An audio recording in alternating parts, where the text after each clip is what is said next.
Let's have a look. Yesterday we learned how to solve systems. What were the 4 ways? That should be in the front of our notes, right? Substitution. It's a big one. Elimination. Graphing. And matrices, which we aren't going to know about for a while, but hopefully interesting, coming soon. All right, what do you guys think? Is this one better to do a substitution or elimination? Ideas? Substitution. I like that because there's an x by itself here or there's a y by itself there. Which one did you guys choose? The x is positive, right? So I would have went with that too, but you could have chosen the y and done it that way. There's lots of ways to do these problems. So let's see what we get if we do it that way. So 5x minus y is 12. I'm going to move this to the other side, so I'm going to get x equals 8 minus that. It's a system of simultaneous equations, right? So if x is this stuff in this equation, it's also got to be the same stuff in the other equation. So we put it into the other equation as the same stuff, right? So 5 times that stuff minus y equals 12. Solve for y and you're done. All right, so I'm going to distribute.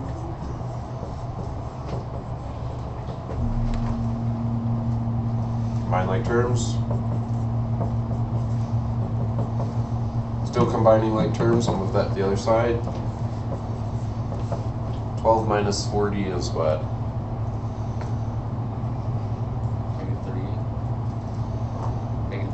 28, yep, thanks. Okay, and then we got to divide, so we're going to get a positive 28 over 21. I'd definitely try to reduce that if you can. You shouldn't use your calculator. Those are reduced by what? What goes in? 7.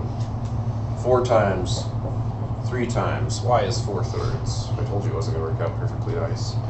So there we go, we've got 4/3. Let's stick that. Does it matter which one? No, right? I'm just going to put it in this one because that pumps out x right away. So that means x is 8 minus 4 times that thing. So you should have 8 minus 16 over 3, right? Because fractions go like this. Put a 1 there, across the top, across the bottom. You guys good on that?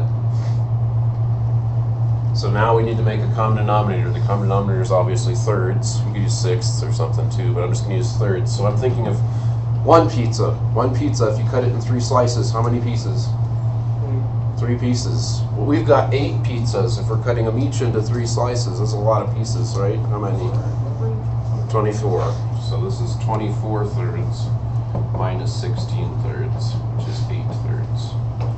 And our answer then is going to be 4/3, 8/3. Correct? Why not, Mary? Because 8/3 is the x. Because I'm switching my stuff like a dyslexic maniac again. So be careful, XY, right? That's the location where these 2 lines cross. What do we call that from yesterday? You guys remember? I want to label those. Was it consistent or inconsistent to pose this problem to begin with? It was consistent. We got an answer.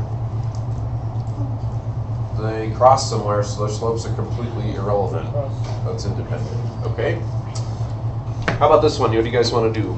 Substitution, elimination? Kyle? Elimination. Elimination, okay. If we eliminate on this problem, what do you have to do first? This is something that we're going to get to, especially when we do harder problems with 3 dimensions and stuff. Aubrey? Rearrange. So put like, you can either change the top or the bottom, maybe switch the. Yeah. So what I did is I switched the 4 to the front and the 8 to the other side. Yeah, exactly. You got to rearrange it first. If you're going to do elimination, you got to have the variables vertically lined up. Perfect. So we'll rearrange it. Aubrey said we could do it either way, top or bottom. I agree with her. She moved this one here and this one here. And elimination means add. Do we need to rescale anything to get something to go away? I think we do, right? So the question is, do you guys want to target the x's or the y's? It's always a judgment call. Do what you like. You can multiply both things by something or just one of them. Lauren, what do you want to do? Top by 2. So if we multiply the top by 2, thinking ahead, is she targeting the x's or the y's? Oh, she's targeting both this time. Interesting. So let's write that one more time. And I know this is a lot of writing, but you definitely want to do it so that you don't make mistakes.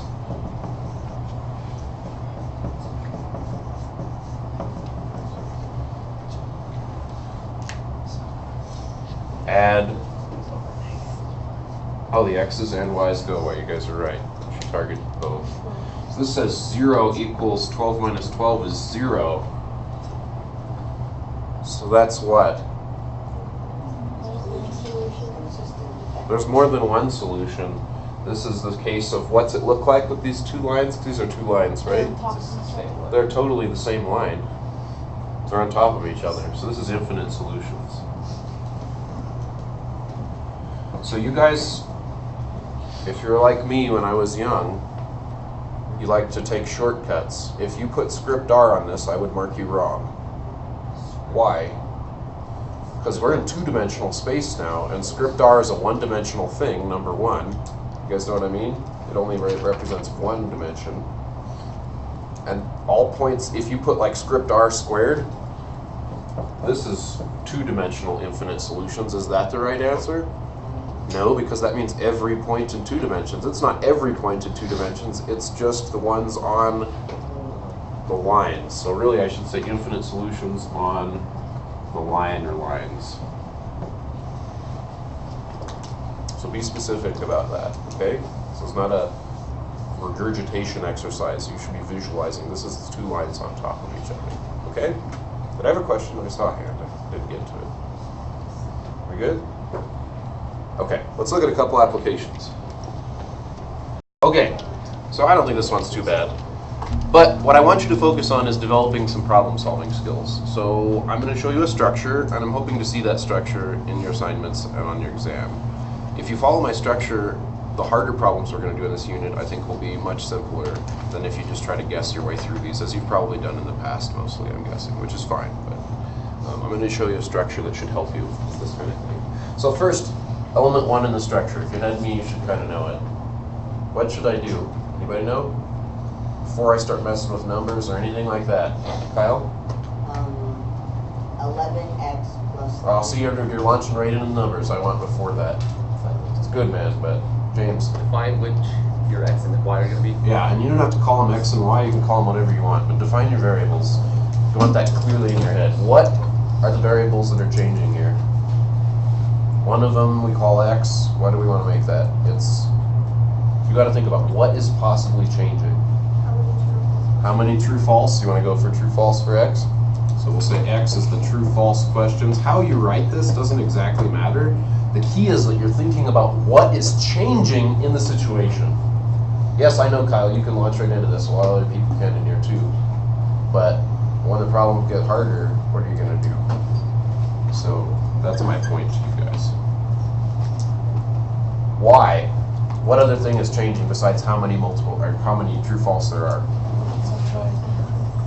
How many multiple choice questions there are. And I think I should put the number of both, okay? There we go. So now we've got a system. Now the next step I want you to do, before even touching numbers again, Mr. Freeberg, he's going to resist me, I know it. It's okay. Before even touching numbers again, I want you to think about what are the different kinds of constraints or limitations on the situation that you have. There's two this time, right? There's two different limitations. We're going to do systems with 3 limitations, 4 limitations, different numbers and limitations. Got one, Kyle? The number of points. Exactly. One of these things is going to be all about points. So when you do these problems, that's what I want to see. I want to see off to the side somewhere. You can put it in front or in back. I don't care, you know, whatever. One's points, the other one is there can only be 20 questions. Exactly. So like questions, or you could even write that out in words. I don't care exactly how you write it. The key is that you're going through that thought process, because not every problem is going to involve just 2 things. Sometimes you're going to have cost, amount of fuel, amount of another kind of fuel, how much you're paying for the education of your person flying the rocket. You guys feel what I'm saying? There could be a lot of different constraints on the situation, not just 2 like we're doing today. So points. What's the points equation? Kyle, do you have it? This is the one I think he was trying to give us right away. 11 or 3x plus 11y equals 100. So that's the thing where we're just thinking about points. We get 3 points per this question, that means multiply. We get 11 points per that kind of question, that means multiply. In total, we get 100 points. Does that make sense? And then the other one, I think Lauren pretty much already said it, right? She said we're constrained to only 20 questions, so how's that look as an equation? We got 20 in it, right? Equal to 20. X plus y, because that's just how many total questions we have. Does that make sense? So if you didn't call this questions, if you called it like amount or something like that, that's fine. I just want you to be thinking about it as what kind of thing it is, if that makes sense to you guys. All right, then you've got a system that you solve however you want. What do you guys want to do? Substitution, elimination? I think we could do either one on this. Oh, you guys want to do substitution? Okay, I'm going to solve for y then. So 3x plus, you know what, I'm just going to shortcut this guy. So this guy right here is y equals 20 minus x. I'm going to take that and stick it in for y. So here we go, 3x minus or plus 11y plus 100 and solve. 3x plus 20 times 11 is 200 and 10. Am I right? Trust your teacher's terrible arithmetic.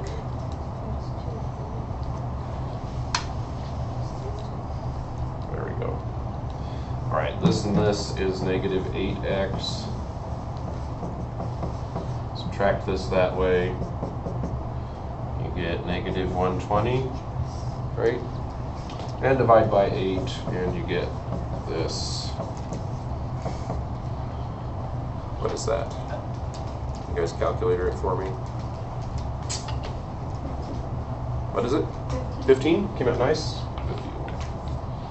So 15. Well, let's go back and see if we answered the question they asked us already. How many multiple choice questions are there? Is this multiple choice or true or false?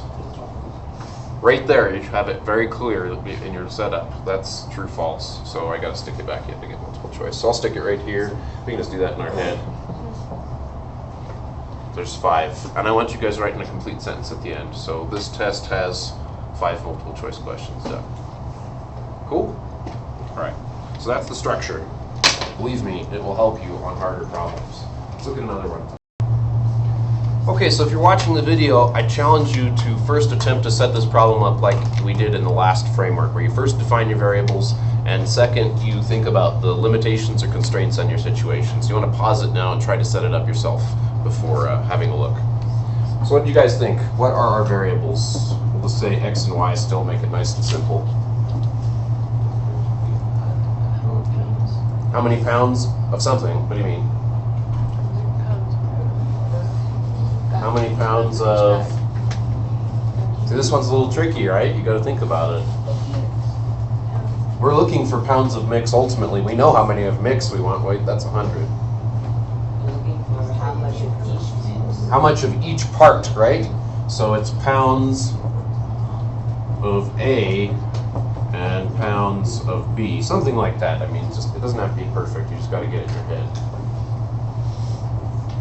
That might be the hardest part of the battle, honestly, is figuring that part out. Because once you have that, I think it's a lot easier to think about. So what are the 2 types of limitations that we have on this situation? Is it money? Is it fuel? Is it prairie dogs? What is it? Lauren? 100 pounds. So you're saying, what do you mean pounds? Okay, so we already got pounds here, though. I don't want to make it confusing. So what is that describing? Try to describe that with a type of quantity. Is it money? Is it temperature? Is it what? It's weight. That's good. I like that. Weight. Or I was going to say amount. Weight is very nice, though, Mr. Garner. I like that. It's good. So I'm not saying you have to get them exactly right here. It's the thought process. So weight, that equation's pretty easy, right? I think Lauren pretty much told us. It's going to be the amount of that one plus the amount of the other piece of the mixture, and together the mixture is going to be what? 100. What's the other thing going to be about? It's not going to be about weight, it's going to be about percentage. Exactly, perfect. So the other one's going to be about percentage. And notice, when you get to higher level classes like calculus with me or whoever else, do you think that they care about you writing this kind of stuff down? No, you're just expected to know it by then. So if you want to use this framework, still great. But I'm giving you a way to do these problems. Okay? So percentage, what do we got? X was A, that was how much percent? 12%, so should I go like this? It's not 12% as a number, it's that, right? Plus, percentage of the other one was what, 5%? So 5% is 05Y. And that's supposed to be equal to 0.08. Careful. I think we're missing something somewhere. I think we're mostly good. What is it, Mary? That would be an 8, because it's out of 100 pounds. Ah, she's right. But how many in What's the bag? she saying, though? What are the bags? You never said how much the bags weighed. We don't know. We're trying to figure that out. So, she's saying that will be an 8. She's correct. 12% of the number of pounds of that one, right? 5% for each number of pounds of that one. 8% for each number of pounds of the total. Well, what's the total supposed to be? 100. So I need to put 100 right here, and that's what Mary just did in her head. And she said 100 times 0.08 is 8. Does that make sense? So that's the sneaky part on this one. And then you just solve it. So reduce that, you're going to get 8, just like she said. And solve it your favorite way, substitution, elimination, whatever. You know, I'm just going to graph this bad boy. We haven't done a graph for a while. Let's do it that way. So solve for y on both of them, and we'll graph it. So here is the solve for y system. Y equals 100 minus x. Now this one, I might need to do a little scratch work.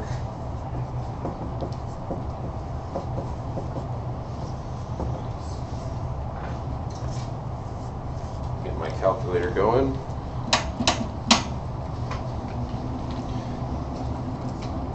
So we've got 8 divided by 0.05. I also need 0.12 divided by 0.05. So there we go.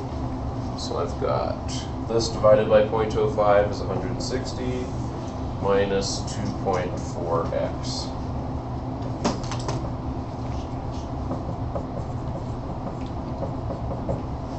And we'll just intersect those. So, grab your calculator and follow me. I just need to practice, I think, still. I might be wrong, but I doubt it. I have a shirt that says that. I'll bring it tomorrow.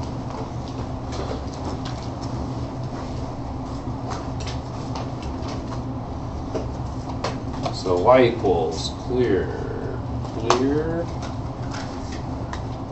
8 minus 0.12x and 160 minus 2.4x. And zoom standard. There's one of my lines. Oh, it's done. Where's the other line? What the heck? It's not the same line. Those are clearly not the same slope and stuff, right? What's wrong? Big numbers, right? We have some pretty big numbers here. Ooh, and I think I have a mistake too. Did I enter the wrong thing? 160 minus 2.4x. The other one's supposed to be what? 100 minus x. Just gonna watch me. No, I don't see anything. It's because the y-intercepts are like what? 100 and 160. I gotta like zoom out. I'm not gonna zoom out though. That's a crude way to do this. Use your window. Use your brain. One of the y-intercepts is 160, so let's make the y go up to like 200 so we can see it. Does that make sense? Well, let's just try that. Try it one step at a time. There we go. Now I can see that line. I can see the other line too, but I can't yet see where they cross, right? So I need to go more this way. So how can I make my graph go more that way? X max. Look at your window and just think about it for a second. Take your time. Maybe make X max bigger, maybe 50. I don't know if that's enough. Let's see. Yeah, it's enough. We could go with that. I'm going to make it a little bigger just so we can see better. I'm going to make it 70. Playing with this window is an absolutely essential skill, so something you guys definitely want to do. Okay, clearly you can see it now. Second, calculate intersection. That's on the left. Good to go. Scrolling on the right. That looks good, and guessing as close as I can, something like that. There is the answer. Didn't come out nice and neat this time. So we've got, our answer is about 42.857, 57.143. So we want about 42 pounds of A, about 57 pounds of B to get this mix correct. Notice, do you think that guy could have ever guessed this meat mix ratio? No, he'd actually have to do this math problem, so this is actually like real, if you guys feel me on that one. Not something you can just guess this time, okay? Capybaras, by the way, anybody know what those are? Kyle? Big, fluffy, long, hat-looking things. Yeah, exactly, where do they live? Australia, I believe. Good guess, because wombats are from Australia, marsupials. They're from the Amazon down in South America.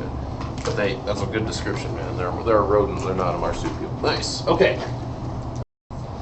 All right, so for a third example, if you're watching the video, I'm going to stick to the same formula, the same problem-solving formula that we applied before. And even if you can launch into putting the numbers into the equations, I really want you to stick to that formula because problems are going to get harder and you need something to fall back on. Believe me. Okay? So, I'm one of those guys who would have definitely just launched into the numbers when I was your age, but then I had to go through a renaissance later in my high school career. Hopefully that won't happen to you. All right. So first, we do what on a problem like this? Some of you've had me, so you should know. Take the numbers out? Nope, no numbers. First, we got to think about what's changing and what's not. What are the variables? Define your variables. You can call them whatever you want. So we're usually going to use X and Y, right? You can call them C and D, F and G, pineapples and tomatoes. It doesn't matter what you label your variables. We like X and Y because we're comfortable with that XY plane, right? So X and Y, what are the two different kinds of things that are changing in this situation? So we've got two kinds of coffee. How much do they weigh? Weight is involved here, I think, yes. That's something else though. Lauren, you have an idea? Price. Price is also involved here, but I think that's something else. What is actually changing that we're thinking about combinations of? The amount of, yeah, yes. Daenerys said the amount of beans of each of them, right? Is that what you said? The amount of types of beans that we have of the Sumatra kind from Indonesia and the type of beans that we have from Hawaii, the Kona brand, or variant. So let's write that down. X is the amount, and you don't have to get this exactly right. It's important though that you get it in your head that I'm thinking about the amount of one kind of bean and the amount of the other kind of bean. That might be the hardest part of the problem. And if you spend time at the beginning, you won't have to think as hard and get confused in other parts of the problem. That's the key to this process. So the amount of Kona beans, if you put how many Kona beans, whatever, as long as it's clear to you. I'm going to say the amount of Sumatra beans. Then I start writing a system. We're going to have systems that have 3 equations, 4 equations, I should say equations or inequalities. But we're just starting with 2 here. So the next part of the problem solving process I want to see. If I don't see it on a test, I'm going to mark you off. And it should help. What are the limitations or constraints that we have to satisfy in order to solve this problem? What are they about? Are they about temperature? Are they about profit? Are they about pineapples? Are they about koala bears? So we've got cost. And what is the other type of limitation on our situation here? Jonah? How much it weighs? Yeah, exactly. So you can say that as how many pounds there are, the weight, the amount, whatever makes sense to you. Does that make sense to you guys? So let's just put the weight. Go with Jonah. So the weight. Okay, now we're finally going to work with the numbers. So X we decided was the Kona beans. In terms of money, how much do they cost? 13 pounds. $13. $13 per pound. That's why it's multiplied per X that's changing. And then you've also, in other words, adding on, got to worry about the money for the other kind, which was what, $5? $5 for each one of those. Multiply. Each means multiply. Of means multiply. Per means multiply, right? Equals, how much did we want to pay? 50 pounds. 50 pounds. $10 a pound. Or Okay. 50 pounds. So $10 is the dollar amount. Do I need to put that 50 in there or not? Put it in the second. I think the answer is yes. This is probably the sneakiest part, is that even though that 50 is a pound, it's $13 of this much, this many beans, $5 per pound for those kind, and $10 per pound, there's got to be something here, for the total, which we said was 50. So yes, you do have to multiply there. That's key, and that's in the percentage problem I'm asking you guys to look at later as well. Okay, the other one's easier, weight. Well, we've got so much of these, right? Yeah. Got so much of those, and we wanted 50. There you go. So the 50 showed up twice. I think that's the sneakiest part here. Now we can solve. Solving should be the easy part. So let's see, what do you guys want to do? Substitution, elimination, graphing? We did substitution, we did elimination. Should we do graphing? I like your idea though, Jonah. Substitution's probably the best way to go here, isn't it? Yeah. Because you could either solve for y real easy, or you could solve for x real easy. This is a nice substitution problem. I like that. Let's do it graphing just to review from yesterday though, okay? Let's do this with graphing. So this guy we're going to solve for y, and the other guy we're going to solve for y. So here we go. The bottom one is 50 minus x, isn't it? If I go like that. I need to do some scratch work on this guy, so I've got 5y equals, what's 10 times 50? 500? Don't trust my math.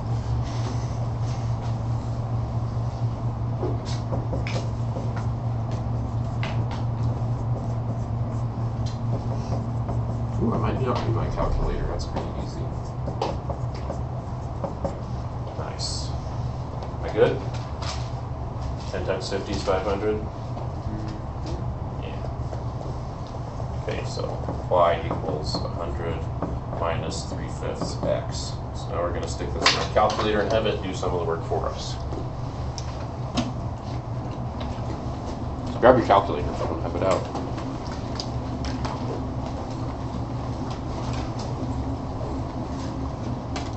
Alrighty. I've got equations in there, you probably do too. Clear them out, get our new ones in there. Here we go. We're going to go 100 minus 3/5 x and 50 minus x. Give you guys a second to catch up if you haven't already. Isn't it 13? Yep, 13 up there.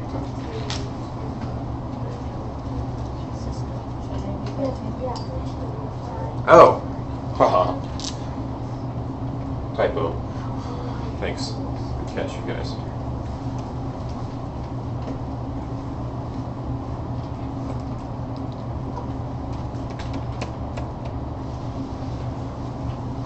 What do I press now? If I press graph, who knows what my graph? I bet your graph didn't come up like that. You always want to start with zoom. So hit zoom 6. Here we go. It's done. The loading bar has stopped. I don't see anything. You need to zoom out. How do you know I need to zoom out, John? It's so big.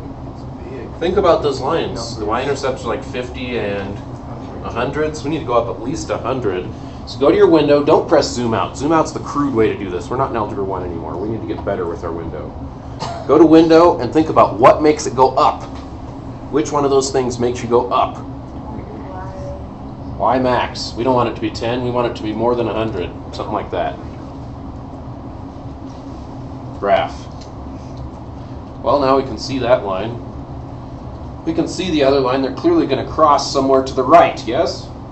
So go back to your window and tell me which one of those things is going to make it go farther to the right. X max. I don't know how much further I need to go. Maybe we'll go to 50 and see if that works. Yeah, it worked. You just fool around with it. Messing around with this window, practicing with it, really important, so make sure you do that. I'm going to hit second, calculate intersection. So I'm going to get my guy and see how, you see how it's getting all jammed up there toward the bottom? You know, I'm just going to go back to my window and make it go down further so I'm not all jammed up. So instead of going from -10, you know what, I'm going to go down a ways. I'm going to go by 50s. Just playing around with my window till I'm satisfied. Now it should be easier to see. Second, calculate intersection. First curve, this is on the left, I'm going for it, right there. Second curve, I'm going to scroll to the other side. On the right, that's probably good enough. And guess I want to get as close as I can.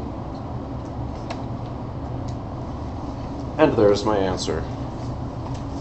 Computed for me by the calculator, 31.25 and 18.75. I want to see you guys put in context on this. So, something like this. To get 50 pounds of the correct blend for these specifications, something like that, we need 31.25 Kona beans and 18.75 Sumatra beans.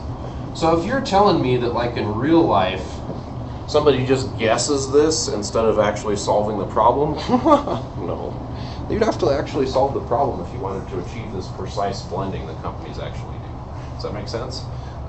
Also, I'm missing something important. What is it?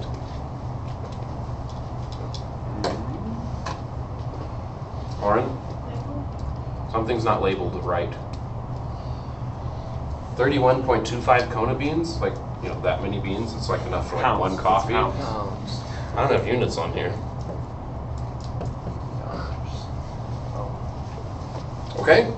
Right. There's an example. You've got 2 more that are going to be on Moodle as soon as I can load this up. So, later today. You guys are good to go. You've got like 20, 25 minutes. Go ahead and get started. If you have questions, let me know. Just going to try to post this video first.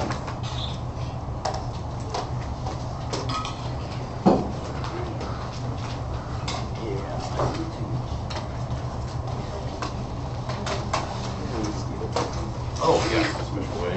Kiss it. Alpha. Wait. So,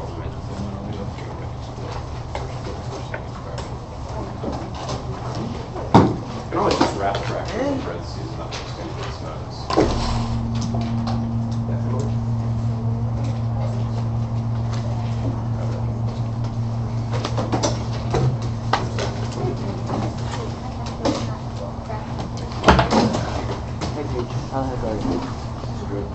Age.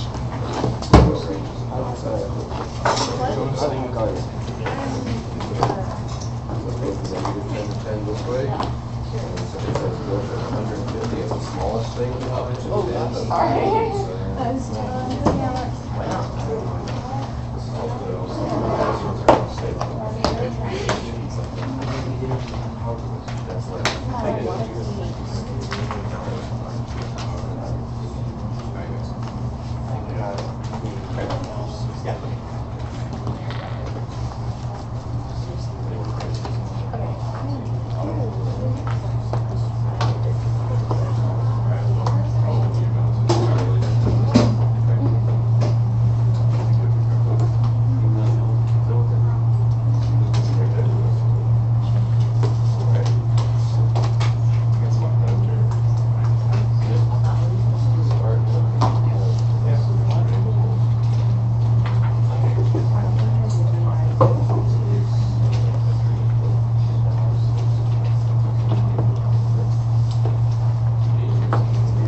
It's basically